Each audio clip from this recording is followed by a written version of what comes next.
palavra é aberta e os corações também abertos para ouvir a palavra de Deus. E nós vamos ler o texto, meus irmãos, que está no Evangelho de Mateus, capítulo 5. Nós vamos ler o verso 29 e 30.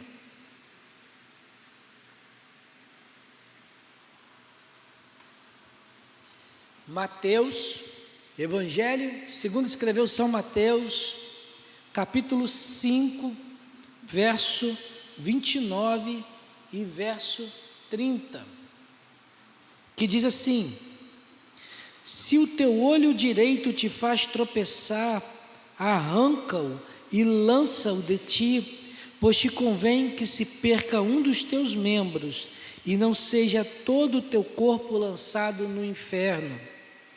E se tua mão direita te faz tropeçar, corta e lança de ti, pois te convém que se perca um dos teus membros, e não vá todo o teu corpo para o inferno.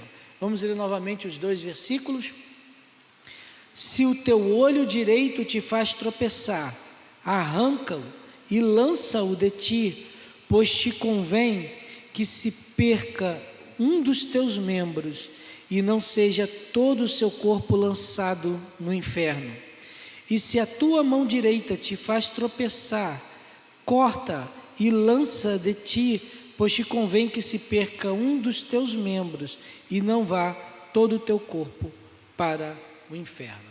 Senhor, aplica a tua palavra em nossos corações, e que nós possamos sair hoje daqui maravilhados com a ministração da tua palavra. Senhor Deus, faça com que eu diminua e o teu Santo Espírito cresça, e toda a honra e toda a glória seja dada a ti. Assim eu oro, Pai, em nome do seu Filho Jesus Cristo. Amém.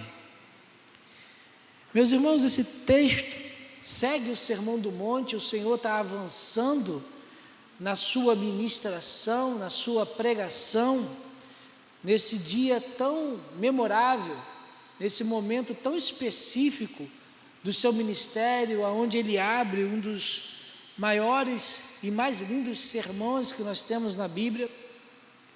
E nós chegamos nesse texto aqui, que esse texto, por muito tempo, muitos cristãos na história da igreja levou para várias interpretações, e algumas até muito fatalística e até fundamentalista. E o título da mensagem para a nossa meditação é a mortificação do pecado. A mortificação do pecado. Na última vez que nós entramos e meditamos no Mateus, os versículos anteriores, 27 e 28, nós meditamos sobre a extrema pecaminosidade do pecado. E vimos que Jesus Cristo, meus irmãos, toca na natureza do pecado. Ele fala sobre o pecado. Cristo não foge do tema e nem abranda o tema do pecado, mas Jesus fala sobre o pecado com profundidade, inclusive levando a maior seriedade do que toda a tradição dos anciãos até naquele momento. O Filho de Deus queria que nós compreendêssemos o caráter do pecado, entender como que o pecado age nas nossas vidas e como que o homem, sem a presença do Espírito Santo, é escravo do pecado, para que uma vez que nós compreendêssemos essa profundidade, essa situação e esse caráter do pecado, nós pudéssemos abominá-lo e também abandoná-lo das nossas vidas. A doutrina do pecado, meus irmãos, é vital para a igreja de Cristo. Porém, como que hoje em dia pessoas e até mesmo líderes eclesiásticos repelem essa doutrina do púlpito e das classes de escola dominical, como que muitos irmãos não querem ouvir falar de tal tema. Os ouvidos coçam quando tratamos de tal situação, e muitos até procuram e vão para outras igrejas, porque a igreja fala sobre pecado. Existem muitas pessoas que estão por aí nas igrejas, que convive naturalmente com o pecado e não repelem da sua vida e do seu comportamento. Muitos estão dentro da igreja, mas se envolvem e dançam e se harmonizam com o pecado. Apoiam, pessoas dentro da igreja que apoiam pecados, que concordam com pecados, e infelizmente, muitos até incentivam a práticas pecadoras de muitas pessoas. Nós vemos por aí, por exemplo, que em muitas igrejas a tatuagem ficou uma coisa normal e deixou, na visão de muitos, de ser pecado, e é aceitável e até louvável fazer tal ação. Nós vemos em muitas igrejas que ao encerrar o culto, as pessoas vão em volta para uma noitada e vir à noite em casas de show, em locais iníquos, e ali convive e zelam por tal vida. Vemos uma enxurrada de pessoas dentro da igreja com toda a naturalidade, levantam as mãos no domingo, mas estão por aí na casa de shows, estão por aí frequentando áreas que não deveria ser frequentado, participando de temas, assuntos que não são propícios e colaborando com isso. Igrejas que hoje em dia apoiam o aborto com uma facilidade incrível, que apoiam as uniões do mesmo sexo de uma forma tranquila e passional e horrenda. Pessoas que estão dentro da igreja, jovens, namorados, noivos, que naturalmente praticam sexo antes do casamento, e muitos dentro do seu casamento têm relacionamentos fora. A igreja da nossa época se alegra com o pecado, quer conviver com ele e não quer expulsá-los da sua vida. Hoje, a doutrina do pecado é inteiramente negada e evitada por muitas pessoas que estão dentro da igreja. Ideologias entram com muita facilidade na nossa vida e deixamos a Bíblia do lado e aceitamos essa ideologia. Quando nós olhamos para a Bíblia, meus irmãos, nós vemos que Cristo é radical no assunto de pecado. O verso 29 vai dizer o seguinte: se o teu olho direito te faz tropeçar, arranca-o e lança-o de ti, pois te convém que se perca um dos teus membros, e não seja todo o teu corpo lançado no inferno. E muitas pessoas, meus irmãos, pensam que Cristo estava falando de forma literal essa passagem, de uma forma fundamentalista. E na história da igreja já houve várias comunidades que exerceram de forma literal, onde cortaram realmente a sua mão direita e arrancaram o seu olho direito por causa do pecado. No texto do nosso Senhor, o Senhor se refere, meus irmãos, a membros preciosos do nosso corpo. E quando nós vamos para a tradição dos fariseus, a tradição dos anciãos, a tradição dos fariseus acreditavam que o olho direito e a mão direita eram os membros mais importantes do corpo de qualquer ser humano, que deveria ser preservado porque ele era muito importante em todo o contexto de vida da pessoa. E Cristo aproveitou essa crença de valorizar a mão direita e valorizar o olho direito para informar para aquela geração que existe um membro mais importante do que a mão direita e do que o olho direito, que é a alma de cada um de nós que estamos aqui. Esse membro é o membro mais importante da nossa vida, a nossa alma. Às vezes existem coisas, meus irmãos, que podem ser muito valiosas para nós, que estão dentro da nossa vida, faz parte do nosso contexto, mas essas coisas, meus irmãos, agem como uma armadilha para nos tirar da presença de Deus. Coisas que com facilidade nos fazem tropeçar E Jesus Cristo nos diz com esses versículos que é preciso se desfazer delas, com o perigo de perder o membro mais precioso que temos na nossa vida, que é a nossa alma. Com isso, Cristo enfatiza a importância da santidade em nossa vida e o terrível perigo que é o pecado para cada um de nós. Cristo ensina, meus irmãos, que o pecado requer medidas drásticas em nossas vidas. Não é uma mera questão de praticar determinados atos, de poder fazer alguma coisa e não poder fazer outras coisas. A natureza do pecado é horrenda e os perigos que nos envolvem, meus irmãos, são muito grandes. O pecado oculta em nossos corações, independente se fazemos ou não determinado ato, nós somos pecadores porque ele está dentro de nós.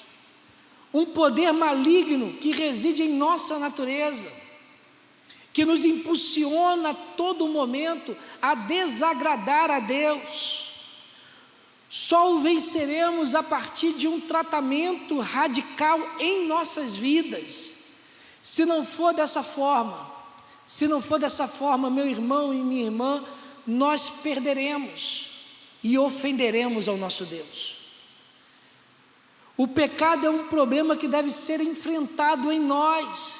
E quando nós olhamos para esses versículos, meus irmãos, nós encontramos 5 convicções que nós precisamos ter para poder enfrentar o pecado que está em nós. A primeira convicção que nós temos aqui nesse texto é ter a compreensão da natureza e da consequência do pecado. Nós precisamos ter a compreensão, compreender a natureza e a consequência do pecado em nossas vidas. O verso 29, parte A, diz o seguinte: se o teu olho direito te faz tropeçar. Ele começa assim: se teu olho direito te faz tropeçar. A principal falta de santidade na vida do cristão, meus irmãos, é o ponto de vista inadequado que o cristão tem do pecado. Deixamos de santificarmos porque nós temos um ponto de vista equivocado do pecado. 2 grupos se levantaram na história da igreja para tratar sobre esse tema.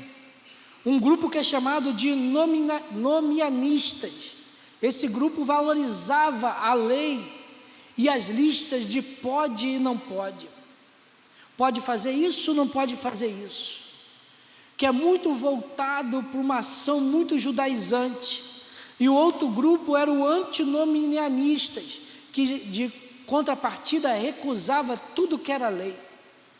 Pontos extremos. Um pegado à lei para a salvação e outro descartando a lei totalmente. Esses grupos, meus irmãos, repercutiram da igreja noções falsas do pecado.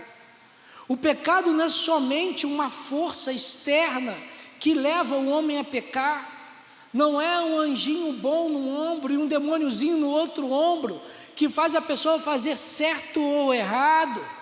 O pecado é uma poluição que está no ser humano, enraizada no coração do ser humano, um câncer generalizado, uma metástase que precisa ser curada. Não são apenas atos pecaminosos que nós cometemos, a natureza do homem é pecadora. O pecado existe fora dos atos pecaminosos. O pecado, meus irmãos, é a causa de tudo que existe hoje na sociedade. Como que nós culpamos agentes políticos, agentes de segurança, culpamos o vizinho, culpamos o esposo, a esposa, por tudo que está à nossa volta. Mas tudo o que acontece à nossa volta é por causa da natureza pecaminosa que o homem está. O homem decaiu da presença de Deus, é mau em todos os seus desígnios, como está no livro de Gênesis, o Senhor falando com Noé. O homem nasce em pecado, é concebido em pecado, vive em pecado e precisa do Espírito Santo para ser livre do pecado. O pecado é um problema, meus irmãos, profundo, e temos que entender essa realidade. O pecado só pode ser resolvido por Cristo em nossas vidas. O pecado levou o Filho de Deus a suar gotas de sangue. O pecado obrigou-o a suportar a agonia da via dolorosa, a descer da glória, a se esvaziar e a tomar a forma de servo e ir à morte de cruz. O pecado foi a causa da morte do nosso Senhor Jesus Cristo. A consequência do nosso pecado, a consequência do pecado que está em você, meu irmão e minha irmã, e está na minha vida, a consequência desse pecado foi a morte do Filho de Deus. Nunca podemos deixar de lembrar quão terrível é o pecado que está em nós, porque Cristo morreu por ele. Em Isaías 53, verso 5 diz o seguinte: mas ele foi transpassado pelas nossas transgressões e moído pelas nossas iniquidades. O castigo que nos traz a paz estava sobre ele, e pelas suas pisaduras fomos sarados. A maior consequência do pecado foi Deus enviar o seu Filho Jesus Cristo ao mundo para resgatar os pecadores, morrer pelos pecadores. A consequência do pecado foi a vida, o ministério e a morte do nosso Senhor Jesus Cristo. Possuímos, meus irmãos, uma natureza tão maligna em nossas vidas, que a cruz foi necessária. A cruz foi necessária, e nós temos que ter a consciência desse mal que está em nós, que levou Jesus Cristo à cruz. Infelizmente, hoje, muitos aceitam o pecado com alegria, aceitam com alegria o pecado e até com desejo o pecado nas suas vidas. O pecado deve ser abominado em nossas vidas e drasticamente repelido, porque Cristo morreu por ele. Cristo morreu por ele. E nós estamos por aí, vivendo como se o pecado fosse uma coisa tão simples. Eu peco, vou domingo, oro ao Senhor, Ele me perdoa. Antes de tomar o cálice e o pão, eu oro, peço perdão e pronto. Cristo morreu por causa do seu pecado. O sangue vertido foi porque você peca, porque eu peco, porque nós pecamos. Você, eu, nós que estamos aqui matamos Jesus Cristo, porque Ele deu a sua vida por nós. Precisamos compreender a natureza e a consequência do pecado. Jesus Cristo entregou a sua vida por cada um de nós. Essa é a primeira convicção. Aquela cruz tem os meus pecados cravados, e aquela dor que Cristo sofreu na cruz foi porque hoje estou pecando, porque eu faço determinadas coisas, porque eu aceito determinadas coisas e eu matei Jesus Cristo, para que possa ter vida, para que eu possa estar aqui. A segunda convicção que nós encontramos nesse texto, meus irmãos, é que nós temos que assimilar a importância do destino da nossa alma.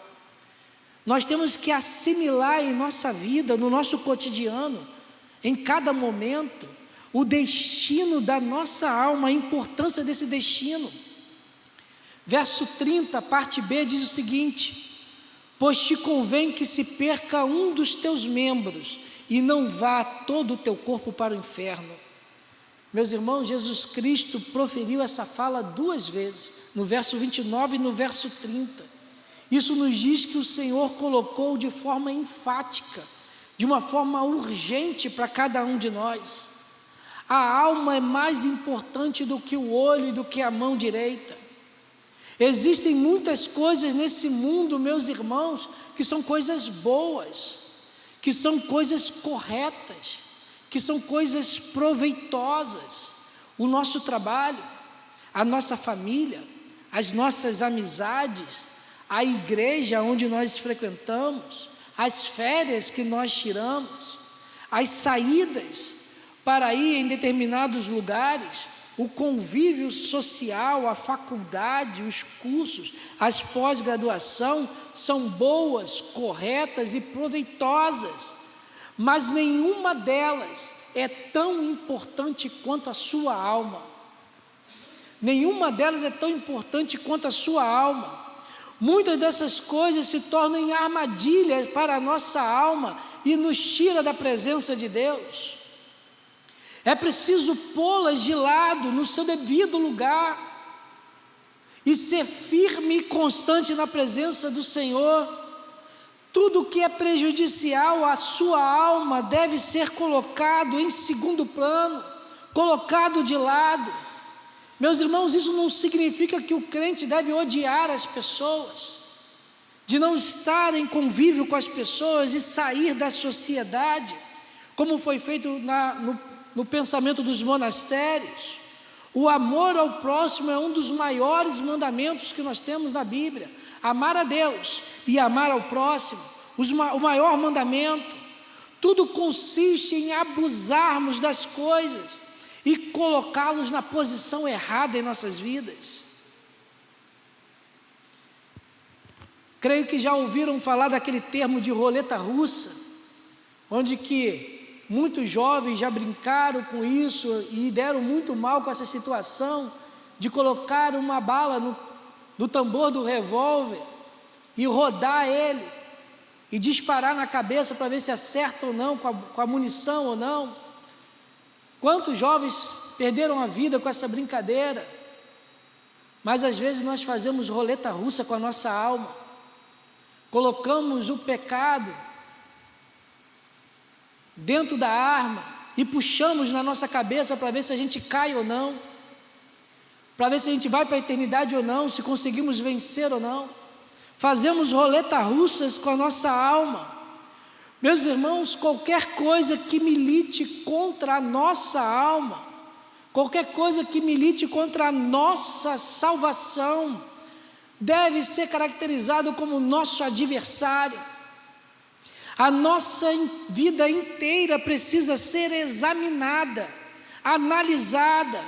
O que ocupa o primeiro plano em nossas vidas nesse momento? O que ocupa o primeiro lugar das nossas considerações? O destino da nossa alma deve ser prioritário em nossas ponderações. Estar com Deus eternamente deve ser primordial em nossas vidas. A nossa mais importante possessão tem que ser a nossa eternidade, porque nós não a compramos. Foi dada na cruz do Calvário, através do sangue do Cordeiro. Como somos descuidados acerca do nosso destino eterno. Consideramos que podemos acertar amanhã, corrigir no próximo dia, começar 2025 diferente, eu vou abusar até 2024, 2025 eu retomo. Vivemos tão voltado à vida terrena nesse período da nossa geração, que negligenciamos a nossa eternidade. Em Mateus, verso 16, capítulo 16, verso 26.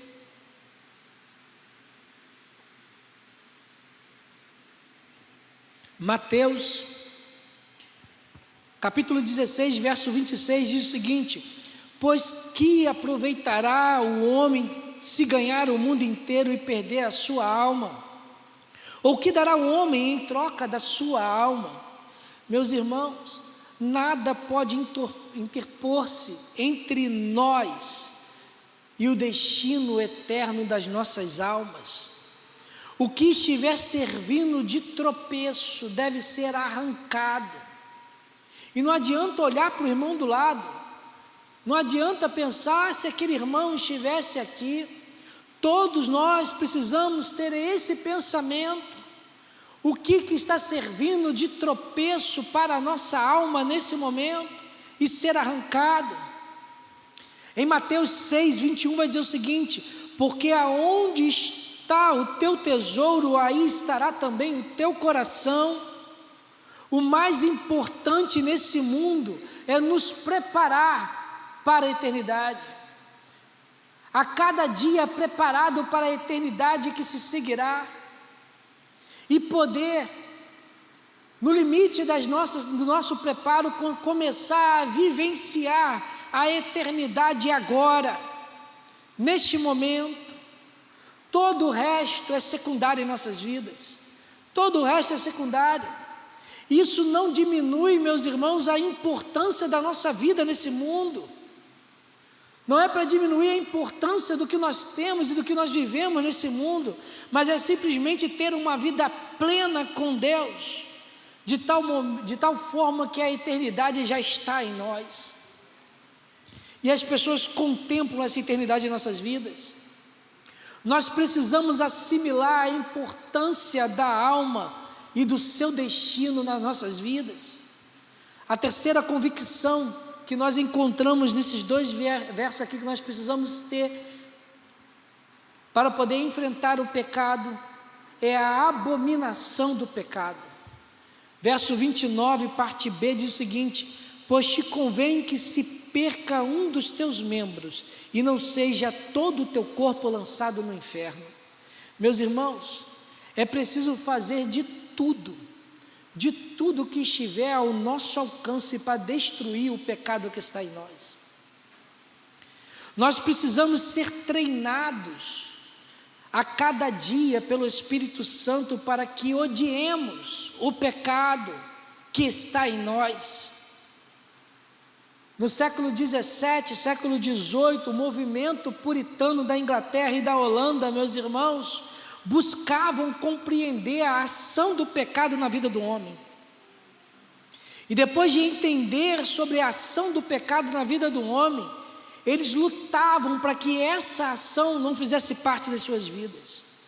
A sociedade da época os ridicularizaram, zombaram deles, e muitos foram excluídos de vínculos de amizade e de contextos sociais e de clubes que haviam na Holanda e na Inglaterra, de convívio social. Mas, meus irmãos, eles decidiram desvencilhar do pecado a qualquer preço, a qualquer preço. Os puritanos, meus irmãos, com essa atitude foram os impulsionadores da maior corrida e maior avanço missionário da história da igreja, depois da igreja primitiva. Nunca o mundo avançou tanto na obra missionária através dos puritanos, como foi na vida de Paulo e dos apóstolos, na época da igreja primitiva. Eles tinham a convicção da abominação do pecado em suas vidas. O pecado, meu irmão e minha irmã, não é algo que nós podemos flertar com ele, que nós podemos andar lado a lado com ele. A Bíblia é clara sobre o nosso relacionamento com o pecado. Ele nos separa de Deus. Em Isaías 59, 2 vai dizer o seguinte: mas as vossas iniquidades fazem separação entre nós e vosso Deus, e os vossos pecados encobrem o seu rosto de vós, para que vos não ouça. Meus irmãos, os nossos pecados nos condenam, os nossos pecados nos reprova diante de Deus. Em Romanos 8,8 diz o seguinte: portanto, os que estão na carne não podem agradar a Deus. Aqueles que flertam com o pecado, que mantêm o pecado, que dedicam os pecados de estimação e querem se ligar a Ele, não agradam a Deus. Cristo entregou a sua vida para que nós morrêssemos para o nosso pecado. Em 1 Pedro, capítulo 2, verso 24, vai dizer o seguinte: carregando Ele mesmo em seu corpo, sobre o madeiro, os nossos pecados, para que nós, mortos para os pecados, vivamos para a justiça, por suas chagas fostes sarados. Nós fomos sarados pelas chagas de Cristo, para que nós possamos morrer para os pecados. Somos chamados para fugir da aparência do mal. Meu irmão, minha irmã, nós precisamos abominar o pecado que está em nós. A quarta convicção que nós encontramos nesse texto, nesses 2 versículos, é que nós temos que ter a convicção para enfrentar o pecado, é o cultivo do coração limpo e puro em nossas vidas. O cultivo do coração limpo e puro. Lá em Tiago, capítulo 4, verso 8, diz o seguinte: chegai-vos a Deus. Tiago 4, 8. Chegai-vos a Deus e Ele se chegará a vós outros. Purificai as mãos, pecadores, e vós que sois de ânimo dobre, limpai o coração. Não é simplesmente deixar de praticar certos atos. Não é apenas uma lista de pode ou não pode, mas é uma questão de possuir um coração puro, um coração reto, um coração transformado. Em Mateus 5,8 vai dizer o seguinte: bem-aventurados limpos de coração, porque verão a Deus. A nossa conduta deve ser limpar o nosso coração, é tirar toda a raiz de amargura, é tirar toda a desavença, todo o mau humor, tudo aquilo que nos afasta de Deus, que contamina o nosso coração, que nos faz rancorosos, que nos faz desanimados, e limpar o nosso coração. A nossa conduta deve ser limpar o nosso coração, e essa é uma ação de bem-aventurança. O limpo de coração é mais que feliz, ele é bem-aventurado. Nesse ponto, meus irmãos, é que reside a santificação do crente. O crente é aquele que é limpo de coração.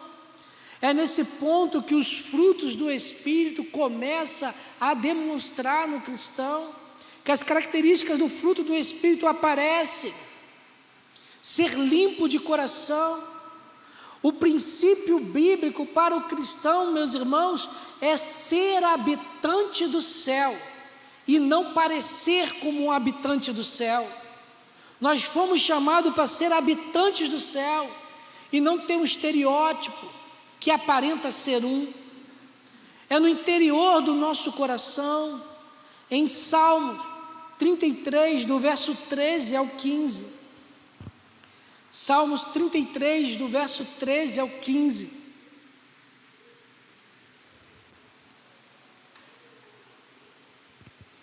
Diz o seguinte: o Senhor olha dos céus, vê todos os filhos dos homens, do lugar da sua morada, observa todos os moradores da terra, Ele que forma o coração de todos eles, que contempla todas as suas obras.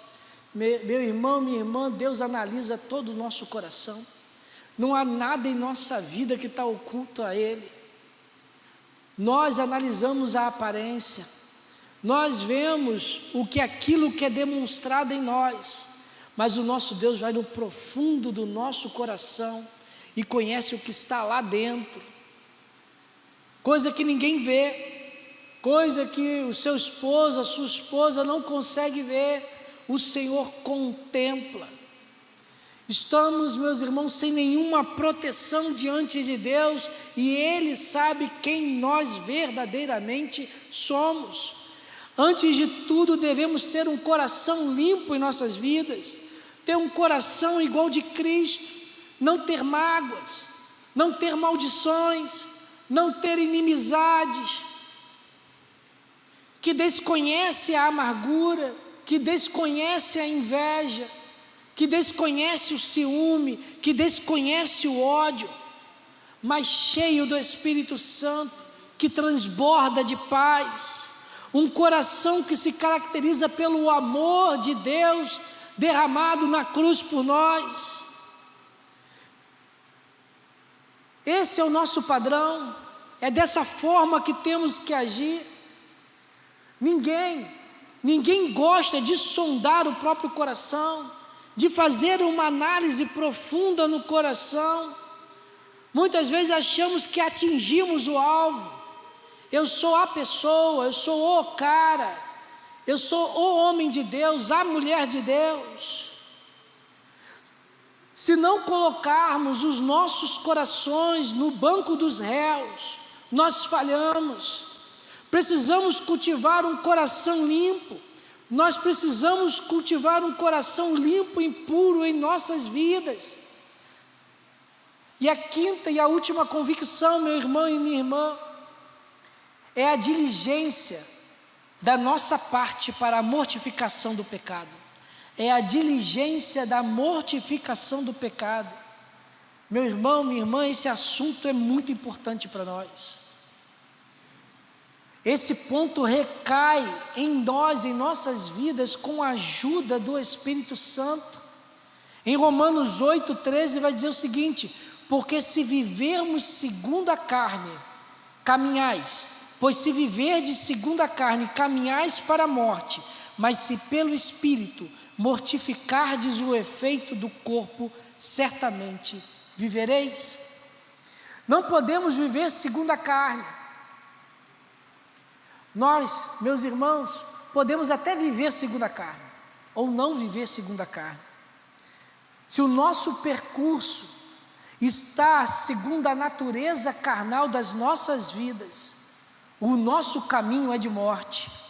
Mas se fugirmos desse caminho, o nosso caminho é de vida. Entramos em um caminho de vida. Essa ação é imperativa em nós e é urgente em nossas vidas. Paulo fala no seu texto o seguinte: de esmurrar o corpo para que fosse desqualificado, de esmurrar o seu corpo físico para evitar que pecasse. Não é uma questão de apaziguar a Bíblia com o pecado. Eu quero cometer o pecado e vou mudar o que está na Bíblia para continuar cometendo. Não é uma questão de encontrar o meio termo. Não, só vou fazer dessa vez, depois eu vou parar. Não é uma questão de encontrar igrejas liberais que aceitam o que você está querendo ter na sua vida e assim acomodar o coração. Bom, esse lugar aceita, aqui eu posso fazer isso.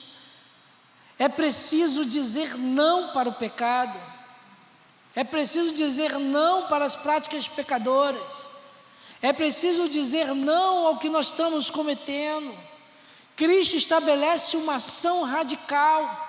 Não podemos conviver naturalmente com o pecado.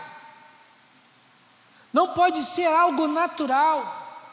Não podemos estar dentro da igreja e aplaudir o pecado e glorificar aquele que comete pecado. Nós enganamos a nós mesmos. É melhor sair da igreja, é melhor ter uma vida no mundo direto do que mentir para nós mesmos, declarar diretamente que está disposto a ofender a Deus, e gosta de ofender a Deus, de estar longe da sua presença. Mas se estamos dentro da igreja, nós precisamos ser radical. O pecado ofende a Deus. Você, meu irmão, nós que estamos aqui, quando pecamos, estamos ofendendo aquele que nos ama. Através do Espírito Santo temos que abominar e deixar e abandonar a prática do pecado. Somente pelo Espírito Santo nós conseguiremos mortificar a carne, mortificar o pecado, dizer adeus à fofoca, adeus à contenda, adeus aos palavrões, adeus aos maus testemunhos, adeus aos grupinhos fechados e demoníacos, adeus ao furto de energia, ao furto da água, à corrupção que está em nós, adeus à ira, adeus ao rancor, porque senão nós estamos ofendendo a Deus. Não podemos ser colocados num pedestal e dizer o seguinte: eu fui ofendido, a pessoa tem que vir a mim. O convívio, o apegado com o mundo tem que ser largado. Adeus às práticas que o mundo está querendo colocar dentro da igreja como normais. As brincadeiras dúbias, as rodas de bar, os relacionamentos profanos e tudo que nos afasta da presença de Deus. A Bíblia vai falar, ainda em Mateus, no Sermão do Monte, que nós precisamos ser luz no mundo e sal na terra. Precisamos iluminar essas trevas que o mundo vive. Em Romanos 6:23 vai dizer o seguinte: porque o salário do pecado é a morte, mas o dom gratuito de Deus é a vida eterna em Cristo Jesus, nosso Senhor. Precisamos ser diligentes, meus irmãos, minhas irmãs, na mortificação do pecado em nós. E concluindo a mensagem, você, meu irmão e minha irmã, nós que estamos aqui nessa manhã, você que está nas redes sociais, você está consciente de toda esta situação em sua vida? Você está consciente de como está a sua vida nesse momento? Você entende o que está em jogo em sua vida agora? Aonde nós estamos tocando nesse momento? Em Efésios 1:4, Paulo diz que nós fomos chamados para ser santos e irrepreensíveis. Em Gálatas 1:4, o apóstolo Paulo vai dizer que nós temos que desarraigar do mundo perverso que está à nossa volta.